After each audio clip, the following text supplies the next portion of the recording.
بسم اللہ الرحمن الرحیم۔ السلام علیکم ورحمۃ اللہ وبرکاتہ۔ الحمد للہ وکفی وسلام علی عبادہ الذین اصطفی، اما بعد۔ حاضرین و ناظرین، یہ درس نمبر 1042 ہے اور آج سورہ حجر کی 4 آیتوں کی تلاوت اور تشریح کی جائے گی۔ آیت نمبر 57، 58، 59 اور 60، 57، 58، 59 اور 60۔ چلیے سب سے پہلے ان 4 آیتوں کی تلاوت کرتے ہیں، لفظی ترجمے اور ترجمے کے بعد تشریح کرتے ہیں۔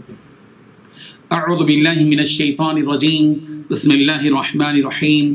قال فما خطبكم ایها المرسلون قالوا انا ارسلنا الى قوم مجرمین الا آل لوط انا لمنجوهم اجمعین إلا امرأته قدرنا إنها لمن الغابرين، صدق اللہ العظیم۔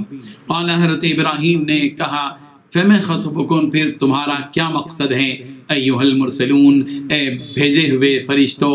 قالو، فرشتوں نے کہا انا ارسلنا، بے شک ہم بھیجے گئے ہیں، الی قوم مجرمین، مجرم قوم کی طرف، الا آل لوط، سوائے لوط کے کنبے کے، انا بے شک ہم لمنجوہم اجمعین، البتہ ان سب کو نجات دینے والے ہیں، الا امرأتہ، سوائے اس کی بیوی کے، قدرنا ہم نے مقدر کر دیا ہے، انہا کہ بے شک وہ لمن الغابرین، ضرور پیچھے رہنے والوں میں سے ہوگی۔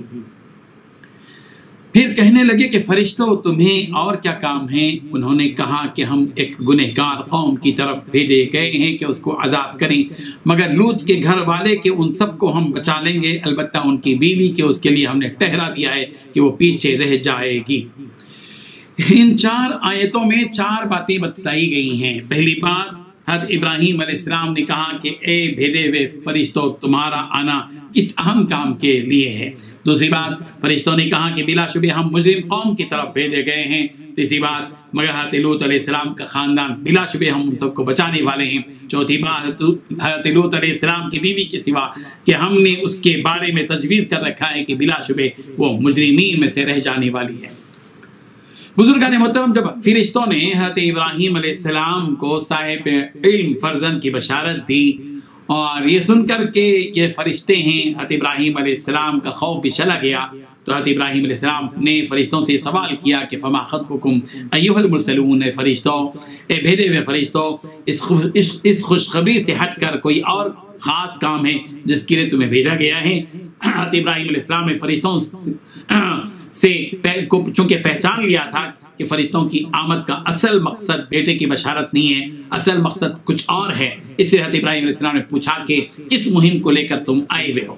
فرشتوں نے جواب دیا کہ انا ارسلنا الی قوم مجرمین، ہم کو مشرک اور مجرم قوم یعنی قوم لوط کی طرف بھیجا گیا ہے، جو ان کاموں میں مبتلا ہے جن کاموں سے انہیں روکا گیا تھا، اور وہ عورتوں کو چھوڑ کر مردوں سے اپنی شہوتیں پوری کرتے ہیں۔ ہمیں حکم ہوا کہ اس قوم کو ہلاک کر دیا جائے۔ ان فرشتوں نے مزید وضاحت کرتے ہوئے بتلایا کہ قوم لوط کو تو ہلاک کر دیا جائے گا، مگر حضرت لوط علیہ السلام اور ان کے خاندان کے سارے افراد کو ہلاک کیا نہیں جائے گا، ہم ان کو اس عذاب سے بالکل محفوظ رکھیں گے۔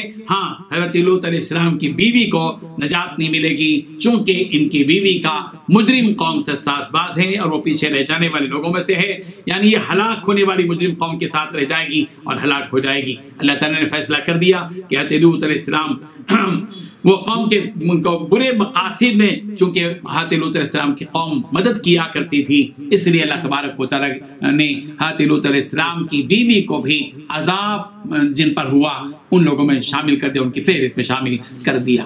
اللہ تبارک و تعالیٰ ہم سب کو اپنے عذاب سے بچائے، اپنی رحمت ہم پر نازل فرمائے۔ وآخر دعوانا ان الحمد للہ رب العالمین۔